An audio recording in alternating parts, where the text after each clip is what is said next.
Hi guys, this is just a quick video. This was sent in to Lindsey Graham not long ago after he came out of a meeting with Jim Mattis, and I think John McCain was in there as well, possibly. I didn't see him outside the room. I only saw, yeah, there it is right on the screen, Mattis, McCain and Graham. I should pay attention to what I'm doing.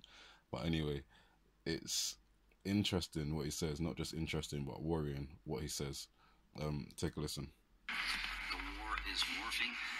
You're going to see more actions in Africa, not less. You're going to see more aggression by the United States toward our enemies, not less. You're going to have decisions being made not in the White House, but out in the field. And I support that entire construct. So the rules of engagement are going to change when it comes to counterterrorism operation. We're going to move to status-based targeting. So if you find somebody who's a member of a terrorist organization, then we can use lethal force. They don't have to present an immediate threat.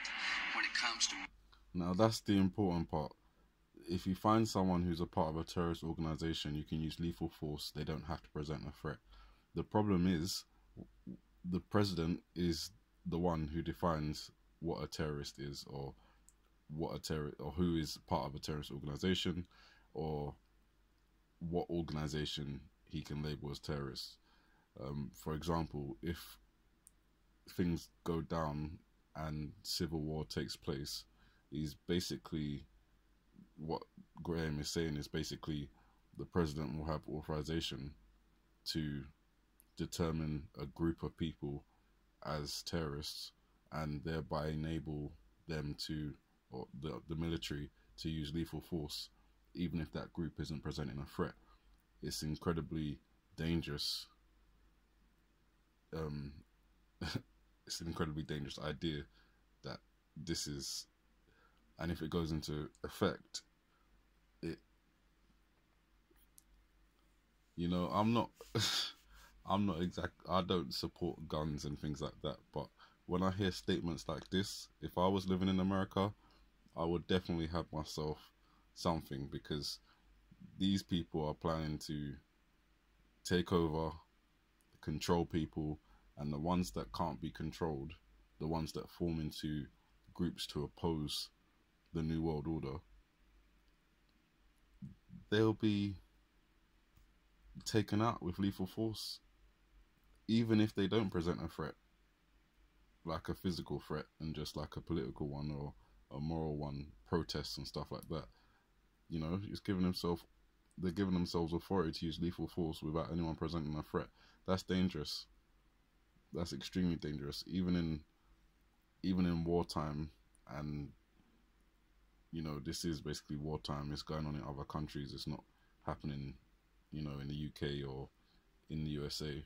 But in these times that we're in right now,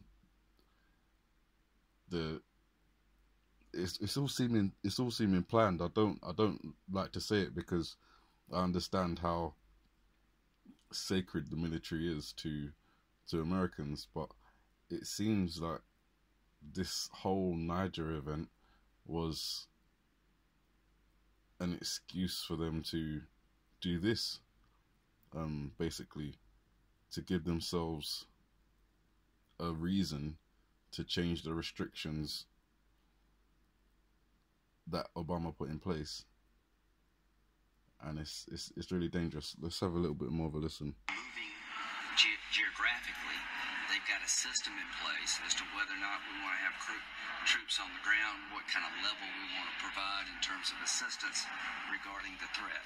So I've been a military lawyer for 30-something years, and here's the friction. There'll be a lot of members of Congress who will say, well, wait a minute, if you can go anywhere you want to go and start killing people you want to, anybody you want to kill, then we need to rein you in. And that's not the way it works. Designating enemy forces is a commander-in-chief job, not a congressional job. You see? It's up to the president and his team to determine who enemy threats, who falls into the category of being a threat to the United States, and what military response to come up with to meet that threat. It's up to Congress to have oversight over these operations, and if we don't like what they're doing, then we can cut off funding. So as you expand the places we go.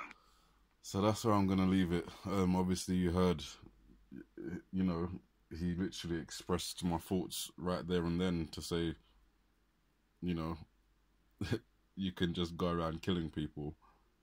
But he's saying that's not the way it works. The president will be the one who determines who is a threat to the United States.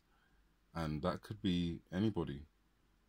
The key thing there is in his little speech, he doesn't say the word terrorist or foreign. He literally says, it's literally a blanket authorization to be able to use lethal force on anybody that the president feels is a threat to the United States. And I'm sorry if you're a Donald Trump supporter listening to this, but he's unstable. He's unstable and he's unstabilizing. And at the end of the day, it's order out of chaos. You can't change things that have been in place for so long without some sort of drastic event that makes people afraid.